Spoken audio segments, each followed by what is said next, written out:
পয়সা একটু দামি দিবে, সুদখোর 50টা ফ্যান দিয়ে দিলে মসজিদে হাওয়াটা বেশ ভালোই হচ্ছে। একজন মুসল্লি গিয়ে কত ভালো ফ্যান, কত করে নিয়েছে?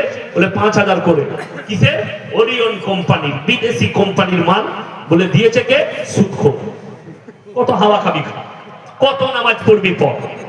দুঃখটা ওইটাই, আপনি মুখে বলতে পারলেন না যে ইমাম বয়ান করবে হকের বয়ান, যার শোনার ইচ্ছা সে শুনবে, যার ইচ্ছা যাবে না সে শুনবে না। তোমাকে পরিবর্তন আনতে হবে। আজকে ইমাম যদি হক কথা বলে, ইমাম সুদের বয়ান করে, ইমামকে মসজিদ থেকে তাড়িয়ে দেওয়া হয়। ইমাম যদি হকের কথা বলে, ইমামকে তাড়িয়ে দেওয়া হয়। ইমাম যদি হারালের কথা বলে, তাড়িয়ে দেওয়া হয়। আমি আমার বর্ধমান জেলার কথা বলছি। রমজান মাসে মাইয়াত হয়েছে, গ্রামের মোড়ল জানাজার নামাজে এলান করছে মাইক নিয়ে, বাবা যারা জানাজা পড়তে এসেছেন খানার ব্যবস্থা আছে, খানা খেয়ে যাবেন। ইমাম সাহেব মাইক কেড়ে নিয়ে বললে রমজান মাসে খানার এলান করা হারাম, জায়েজ নেই। সকালবেলায় মসজিদ কমিটি ইমামকে তাড়িয়েছে। তার ঈদের 1 সপ্তাহ পরে ওই এলাকার আমার জলসা। আমি বললাম প্রকাশ্যে রমজান মাসে মাইয়াত বাড়িতে খানা রান্না করাটাই হারাম। তখন সবাই বলছে হুজুর হক বলেছে। আমি বললে হক, আর ইমাম বললে তারাবি। কেন? ও হারাম করতে জানে। ইয়াসিন সাহেবের চাকরি খাবার আমার যোগ্যতা নাই। আপনারা পারবেন আমার চাকরি খেতে? পারবেন না। আমি আল্লাহর কৃপায় এতটুকু বুকে হাত রেখে বলতে পারি, যদি কালকেই আমার মাদ্রাসার কমিটি বলে আপনি এত কড়া বক্তব্য রাখেন, থাকতে পাবেন না, আল্লাহর কসম আমি হাসতে হাসতে চাকরি ছাড়বো। কিন্তু আমি হারামকে অ্যাকসেপ্ট করব না, অন্যায়কে অ্যাকসেপ্ট করব না, কখনো না। দোয়া করবেন মৃত্যুকাল পর্যন্ত যেন এই জায়গায় দাঁড়িয়ে থাকতে পারি।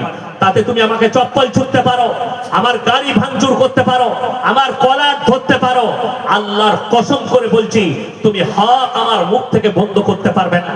হারামটাকে হালাল বলতে হবে, হালালটাকে হালাল বলতে হবে। আজকে সমাজ হারামটাকে হারাম বলতে শিখেনি। শুনে রেখে দেন আমার বন্ধুগণ, আজকে মানুষ দ্বিতীয় নম্বর, এরা কেন ছাড়তে চাইছে না হারাম?